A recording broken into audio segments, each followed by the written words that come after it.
अस्सलाम वालेकुम matric class chapter number 3 organic chemistry lecture number 10 हमारा। इसमें हम डिस्कस करेंगे some uses of organic compounds जो कि हमारी क्लास में जो कि हमारे बुक में मेंशन है। ठीक है, यूजेस ऑफ ऑर्गेनिक कंपाउंड्स पे जाने से पहले हम कुछ बात करते हैं कि ऑर्गेनिक कंपाउंड्स के यूजेस क्यों और कैसे जो है वो होते हैं और किस तरह से वो हमारे लिए जो है वो फायदेमंद है। जैसे कि हमने लास्ट क्लास में पढ़ा कि ऑर्गेनिक कंपाउंड्स को हमने नेचुरली जो है वो हासिल किया, कुदरती तौर पे हासिल किया। ठीक है, ना सिर्फ कुदरती तौर पे बल्कि हमने ऑर्गेनिक कंपाउंड्स को जो है वो सिंथेसाइज भी किया लेबोरेटरीज के अंदर, आर्टिफिशियली तैयार भी किया। तो जब कोई चीज नेचुरली भी आप हासिल कर सकें और उसे आर्टिफिशियली तैयार भी कर सकें तो उसकी जो इंपॉर्टेंस होती है, उसके जो यूजेस होते हैं, उसके जो इस्तेमालात होते हैं वो बढ़ जाते हैं। ठीक है, क्यों बढ़ जाते हैं उसके इस्तेमालात? क्योंकि मिसाल हम किसकी लेते हैं कि अगर कोई चीज जो है वो नेचुरली 50% जो है वो हासिल हो रही है तो हम उस नेचुरली 50% हासिल करके उसको 50% लैब के अंदर भी सिंथेसाइज करवा सकते हैं ना। उसको हम लैब के अंदर 50% जो है वो तैयार कर सकते हैं। तो जब कोई चीज 50% आप नेचुरली हासिल करें और 50% लेबोरेटरी में बना लें तो 100% चीज होगी। तो जब 100% चीज होगी तो उसके इस्तेमाल जो होंगे, उसके इस्तेमाल जो होंगे, उसके फवाइद जो होंगे वो बहुत ज्यादा हो जाएंगे और फायदे जो है उसके बढ़ जाएंगे। ठीक है, तो जब उसके फायदे बढ़ जाएंगे तो कुछ हमारी बुक में भी उसके फायदे लिखे हैं, तो हम उसके फायदे कुछ जो है डिस्कस कर लेते हैं। सबसे पहले जो है ऑर्गेनिक कंपाउंड का जो यूज है, सबसे बड़ा यूज वो तो यही है कि वो फूड के जो है लिए इस्तेमाल किया जाता है। ऐसा फूड इस्तेमाल करते हैं ऑर्गेनिक कंपाउंड्स को, यूजेस एज फूड्स। तो फूड्स के हिसाब से कौन से, अब हम इसके लिए सिर्फ एक नाम मेंशन करूंगा जो कि मेजर वो है कार्बोहाइड्रेट्स। वो कार्बोहाइड्रेट्स जो है सबसे बड़ी सोर्स है ऑर्गेनिक कंपाउंड्स की, जो कि हम फूड के तौर पे कंज्यूम करते हैं। जिसे हमारे पास कार्बोहाइड्रेट्स में जो है वो तमाम तर मीठे फल, ठीक है, इसमें हमारे पास सब्जियां आ गई, आलू आ गए। ठीक है, सबसे बड़ी जो आलू है, स्टार्च जो है इसके अंदर मौजूद होता है और आपके जितने भी वेजिटेबल्स हैं वो सारी जो है वो कार्बोहाइड्रेट्स के अंदर आ जाती हैं। तो हमने यूजेस फूड के अंदर सबसे बड़ी जो एक यूज रखा वो कार्बोहाइड्रेट रखा।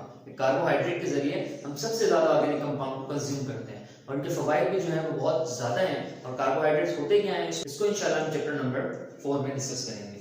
ठीक है, यूजेस एज क्लॉथ्स, कपड़ों को बनाने के लिए भी हम ऑर्गेनिक कंपाउंड्स का जो है इस्तेमाल करते हैं और वो हमारे यूज में आते हैं। किस तरह से? इस तरह हमने बात की नेचुरल सिल्क, ठीक है, नेचुरल सिल्क हो गई या कॉटन हो गया।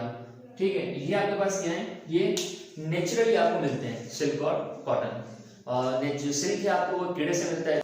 चाइना में होती है ज्यादा इसकी प्रोडक्शन, कि सिल्क का एक कीड़ा होता है जिसके जरिए वो सिल्क जो है वो बनाता है। ठीक है, और इसके अलावा कॉटन तो पाकिस्तान में जो है उसकी रुई का जो है बहुत ज्यादा आपके पास जो है फसलें मौजूद हैं पाकिस्तान के अंदर। और इसके अलावा मैं आपको एक चीज और बताऊं, देखिए नेचुरल सिल्क और कॉटन ये तो हमने कह दिया कि जी हमने इस्तेमाल करें इसके लिए, ये हमने इस्तेमाल किए, यूजेस है हमारे पास ऑर्गेनिक कंपाउंड्स। ठीक है, लेकिन मैं आपको एक चीज और बता देता हूँ कि यही नेचुरल सिल्क जो है ये आर्टिफिशियल सिल्क भी बनाया जाता है।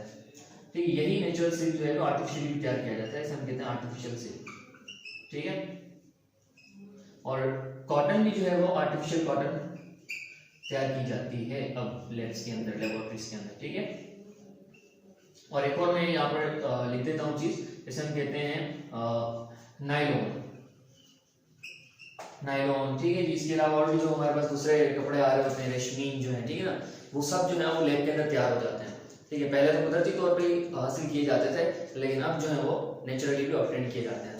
तो यूजेस इन हाउस, तो घरों में किस तरह से जो है ऑर्गेनिक कंपाउंड्स का इस्तेमाल किया जाता है, अगर हम उसकी बात करें तो सबसे जो उसकी बड़ी मिसाल होगी वो सेल्यूलोज हो। सेल्यूलोज हो या फिर आप कह लें वुड, लकड़ी जो है वो सबसे ज्यादा इस्तेमाल की जाती है घरों की कंस्ट्रक्शन में। ठीक है ना, दरवाजे हमारे पास जो होते हैं, खिड़कियां जो होती हैं वो लकड़ी की होती है हमारे पास। ठीक है, तो यूजेस एज हाउस जो है वो हमने सेल्यूलोज और वुड को रख दिया। इसके बाद यूजेस एज फ्यूल, ईंधन के तौर पे भी ऑर्गेनिक कंपाउंड्स को जो है वो इस्तेमाल करते हैं। इस तरह की हमने पिछली क्लास में बात की थी, सबसे बड़ा जो हमारे पास सोर्स इसका वो तो कोल है। ठीक है ना, इसके बाद हमने बात की पेट्रोल की, और भी जो है वो पेट्रोलियम की बात कर देते हैं, पेट्रोलियम में जो है हर चीज आ जाएगी। ठीक है, उसके बाद यूजेस एज मेडिसिन, मेडिसिन के तौर पे भी ऑर्गेनिक कंपाउंड्स को हासिल किया जाता है और उनको इस्तेमाल किया जाता है।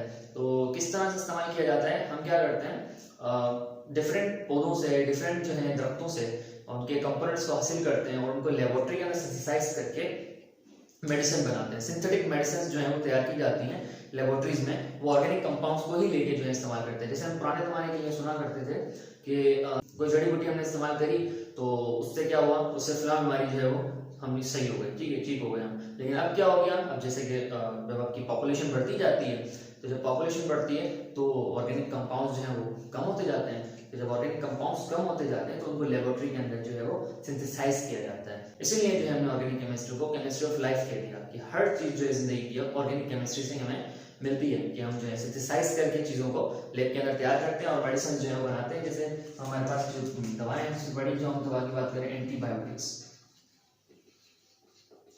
ठीक है, एंटीबायोटिक्स हो गई हमारी। और इसके बाद जो है हमारे पास वो है uses as raw materials. Raw materials कहते हैं हम वो मटेरियल्स जो इनिशियली जो है किसी भी काम के लिए, किसी भी चीज को बनाने के लिए इस्तेमाल किए जाए। इनिशियल थिंग्स, रॉ कहते हैं इनिशियल थिंग्स हो। तो रॉ मटेरियल्स मिसाल के तौर पे हम बात करते हैं, हम किसी घर को जो है बनाने जा रहे होते हैं तो हमें रॉ मटेरियल्स कौन से दरकार होते हैं, हमें रॉ मटेरियल्स दरकार होते हैं सेरामिक्स हो गई, ठीक है, या सीमेंट हो गया, ठीक है, और भी बहुत सी चीजें जैसे मिसाल के तौर पे वार्निशेस हो गए और रबर हो गई, और भी बहुत सारी चीजें जो है वो रॉ मटेरियल्स में आती हैं। और ये सब जो है वो हम कहाँ से बनाते हैं, ऑर्गेनिक कंपाउंड से ही हासिल करते हैं और फिर उनको सिंथेसाइज कर लेते हैं और फिर हम अपने इस्तेमाल में उसको लेके आते हैं। तो ये थे हमारे यूज ऑफ ऑर्गेनिक कंपाउंड्स जो कि हमने मैट्रिक क्लास में जिक्र कर लिए। इससे भी ज्यादा और बहुत सारे जो है वो यूज होते हैं ऑर्गेनिक कंपाउंड्स के, लेकिन हमारी बुक के अंदर सिर्फ यही मेंशन थे तो हमने इसको ही पढ़ा है। तो ये था हमारा आज का लेक्चर। होपफुली आपको सारी बातें जो है वो समझ आई होंगी। इंशाल्लाह नेक्स्ट लेक्चर के अंदर आपसे मुलाकात होगी। तब तक अपना ख्याल रखिएगा। अल्लाह हाफिज।